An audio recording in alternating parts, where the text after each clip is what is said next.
के ऊपर तो आप सब ने देख ही ली, बात हो भी गई। 40-50 यूनियन काउंसिल्स हमने चैलेंज कर दी हैं।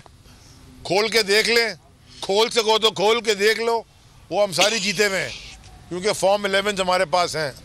अब मैं सिर्फ ये चाहता हूँ कि अमजद खुद अपनी ज़बान में ये बताएं कि असल में वाक़या हुआ क्या, और साफ साफ खुल के ये बताएं क्या हुआ। मैं शुक्रगुजार हूँ अदलिया का, उन्होंने सबको सुना।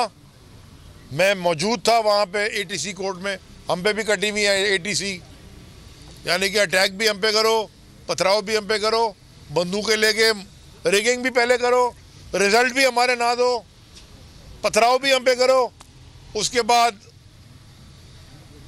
असले वाले लोग भी भेजो मारने के लिए।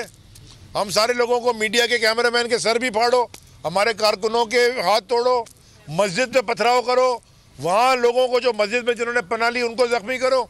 उन सबको निकालने के बाद जब अली जैदी और MPAs, शब्बीर था, सईद अफरीदी था, सैफुर रहमान हमारे MNA थे, अताउल्ला हमारे MNA थे, बिलाल गफ़ार ऑफ कोर्स तो था ही, कराची के सदर, सब पे अटैक करो। वो सब करने मुबीन जतोई सिंध के GS। उसके बाद जब सारों को निकालने के बाद अली जैदी निकले तो ज़बरदस्त उसकी वीडियो वायरल करो। कम अज़ कम मेरी फिटनेस का तो सबको पता चल गया कि मैं दीवार फलांग सकता हूँ।